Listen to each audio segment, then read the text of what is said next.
David Milan completed his second 100 in 2 games before Nick Compton led a recovery for Somerset with an undefeated half-century against his former county Middlesex on the second day of the LV County Championship match at Uxbridge.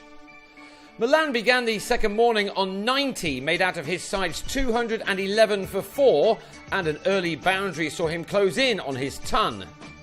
9 runs had been added to the total when John Simpson, who'd spent 15 balls trying to get off the mark, edged Craig Overton to Marcus Trescothick, meaning that Middlesex had slipped from 203 for 2 to 220 for 5.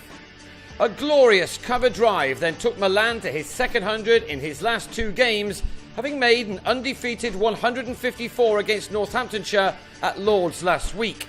This ton had come off 188 balls, and that was his 20th boundary. It had been a classy knock for the left-hander, and one which was now holding this innings together. Many of Milan's shots were out of the very top draw, and with his 100 now behind him, he continued to play in the same vein. Paul Stirling also played in an attractive manner as Middlesex tried to get themselves back on top. Thanks to 4 dropped catches on the first day, the home side had been going along rather nicely until 2 wickets fell late in the day before the rain arrived. What Middlesex needed now was a partnership between these two. They put on 59, but then the second new ball saw the back of Milan for 124, Alfonso Thomas finding the edge of his bat, allowing Alex Barrow to clean up behind the stumps. The First Division table, Northamptonshire aside, is extremely tight this year, and every single point is becoming increasingly valuable. Stirling ensured that his side grabbed a third for their batting exploits before the Irishman went to his 50 off his 81st delivery. He'd struck 7 fours in what was a fine knock from a batsman who is at last getting some opportunities to show that he is much more than a T20 blaster of a cricket ball. He was receiving some good support from Toby Rowland-Jones, a man whose batting has come on leaps and bounds this summer. These two helped carry the total to 319. But then 3 wickets fell in quick succession to balance this game up once more. On 56, Stirling didn't get enough bats behind a defensive shot to Overton and was bowled, something he was not at all happy about. Next ball, Overton produced a delivery which was simply too good for Tim Murtagh, who lost his off stump.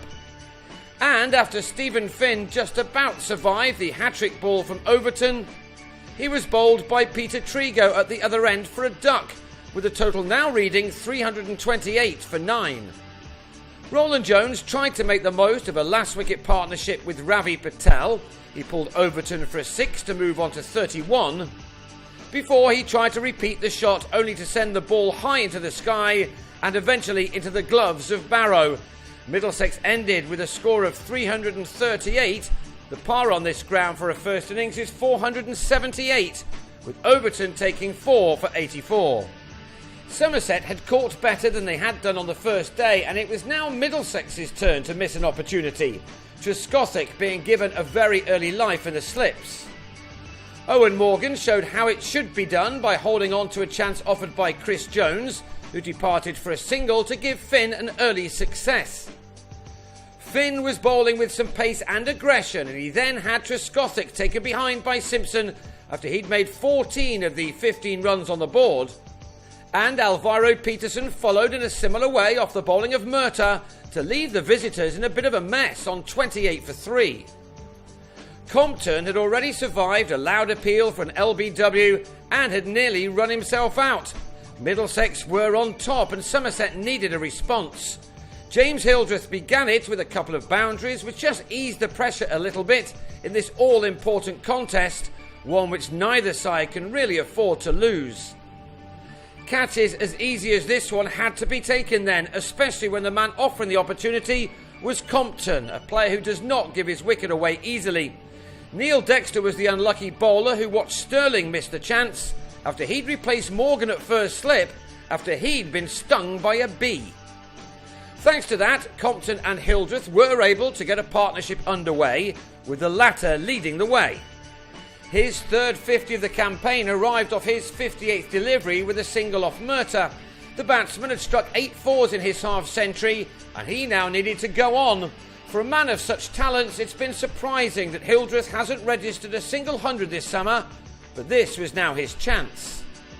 But instead he was soon on his way after he picked the wrong length of a ball from Dexter to go on the pull. Hildreth headed off with 53 runs to his name.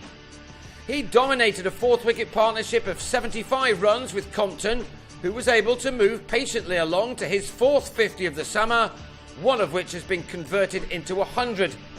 This one had taken him 146 balls to compile, and it contained only the 4 boundaries. He was set for the long haul against a county he left back in 2009. Compton and Barrow then played out the rest of the day, which was shortened again by the weather in Uxbridge, although not by too much on this occasion. Compton will be the key man on day 3 as he took his tally of runs to 58 when the players left with the rain coming down. From 28 for 3, Somerset have moved on to a score of 153 for 4, and that leaves them 185 runs behind, with bags of batting still to come. It may be that one session could turn this game, but at the halfway stage, neither side has yet grabbed the initiative.